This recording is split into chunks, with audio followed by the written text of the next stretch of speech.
धन्य सदगुरु तेरा ही आसरा। प्रेमी त्रिदेव दुग्गल एक कविता सुना रहे हैं। धन्य सदगुरु तेरा ही आसरा।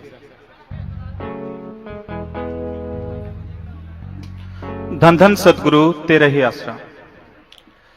पिछले दिनों शहर के हुड्डा ग्राउंड में सत्संग था। खचाखच भीड़ को देख हर कोई दंग था। भजन चल रहे थे और लोग मस्ती में नाच रहे थे। वक्ता हैरान कर देने वाले करिश्मे भी बांच रहे थे। बड़े बड़े होर्डिंग्स व बैनरों से पंडाल अटा पड़ा था। भीड़ के बीच एक बुजुर्ग कुछ सुनाने की जिद पे अड़ा था। पंडाल में बंधी रस्सी को वो बार बार लांग रहा था। कुछ आप बीती सुनाने को 2 मिनट मांग रहा था। मैंने उस बुजुर्ग को थोड़ा साइड में किया और फिर बड़े प्यार से ये पूछ लिया, ताऊ जी आप आगे क्यों जाना चाहते हैं? क्या खास है जो आप यहां सुनाना चाहते हैं? बुजुर्ग की पथराई आंखों से आंसू आ गए, जुबान लड़खड़ा गई और होठ थरथरा गए। फिर उसने जो बताया उसे सुनकर मेरा दिमाग चकरा गया। बातों बातों में वो शख्स मुझे एक बड़ा सच बतला गया। उसने बताया, बेटा मैं आर्मी से रिटायर्ड अधिकारी हूं। पूज्य गुरु जी का मैं दिल से आभारी हूं। दरअसल मेरे 2 लड़के हैं, दोनों ही बुरी संगत में पड़ गए थे। नशे की लत की वजह से उनके शरीर सड़ गए थे। 24 घंटे स्मैक और शराब के नशे में धुत रहते थे। वो तो नशे को ही अपना माई बाप कहते थे। खूब नशा करते थे और मांस मछली खाते थे। लोग रोज उनको गंदे नालों से उठाकर लाते थे। नशे की लत ने हमारी जमीन तक नीलाम कर डाली थी। दिन का चैन व रातों की नींद हराम कर डाली थी। उनका नशा छुड़ाने को हमने दर दर धक्के खाए। खूब दवाइयां देकर देखी, टोने टोटके भी करवाए। दोनों बेटों को सुधारने के चक्कर में हमारी जिंदगी हार गई। उनकी चिंता करते करते तेरी ताई भी स्वर्ग सिधार गई। भला हो उस सत्संगी का जो उनको सच्चा सौदा आश्रम ले गया। गुरु जी का सत्संग उनको नया जीवन दे गया। आज दोनों बेटों का शहर में अच्छा कारोबार है। पूज्य गुरु जी की रहमत से घर में खूब मौज बहार है। आज मैं लोगों को सच्चाई से अवगत करवाना चाहता हूं और गुरु जी का मकसद क्या है बस यही बताना चाहता हूं। दरअसल बाबा राम रहीम वो नहीं जो निंदक लोगों ने दिखाया है। वो तो एक समाज सुधारक संत है जो युग बदलने आया है।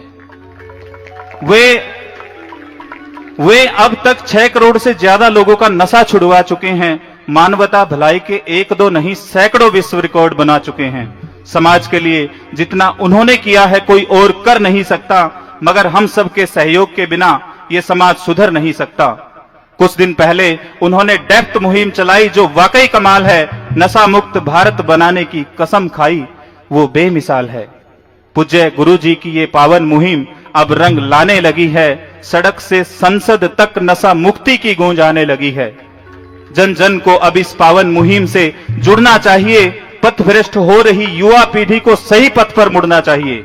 आइए हम सब नशा छोड़ें व औरों का भी छुड़वाएं। जान से प्यारे अपने इस वतन को नशा मुक्त बनाएं। यदि हर भारतीय संत एमएसजी की सोच को अपनाएगा, मेरा दावा है भारत देश फिर से विश्व गुरु बन जाएगा। भारत देश फिर से विश्व गुरु बन जाएगा। जय हिंद, जय भारत। धन धन सतगुरु तेरा ही आसरा।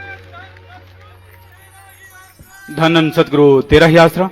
तो बहुत ही सुंदर ढंग से कविता के माध्यम से यथार्थ का इन्होंने चित्रण किया। पूज्य गुरु जी ने जो नशे के खिलाफ डेप्थ मुहिम शुरू की उसके बहुत ही सार्थक परिणाम सामने आ रहे हैं। जो डेप्थ मुहिम drug eradication pan India through health and meditation. और जैसे ही पूज्य गुरु जी जब पिछले दिनों जून के महीने में 30 दिन के लिए आए तो उस दौरान पूज्य गुरु जी ने 8,83,941 लोगों का नशा छुड़ाया, जिनमें हरियाणा से नशा छोड़ने वाले थे 4,20,379।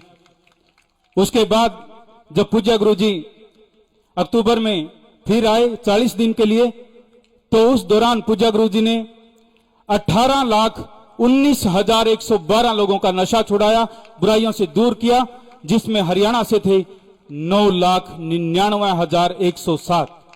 यानी कुल मिलाकर पूज्य गुरु जी लगभग 15 लाख लोगों को हरियाणा में ही, अकेले हरियाणा में ही नशे से दूर कर चुके हैं, बुराइयां छुड़ा चुके हैं। और नशे के बारे में ही बहुत ही सुंदर पूज्य गुरु जी ने एक भजन गाया, जागो दुनिया दे लो को, जिसे करोड़ों लोग देख चुके हैं। सतगुरु जी की प्यारी साध संग जी, जो भी भाई बहन खड़े हैं बैठ जाएं, सभी से हाथ जोड़ के प्रार्थना है। जो खुशी मना रहे थे प्रेम पूर्वक सभी बैठ जाएं, बिल्कुल भी शोर न करें।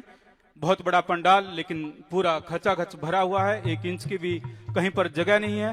तो सभी से निवेदन है, बैठने की जगह मिलती है बैठ जाएं। जहां भी आप खड़े हैं तो प्रेम पूर्वक बिना शोर किए हुए आप अपनी अपनी जगह पर रहें। अब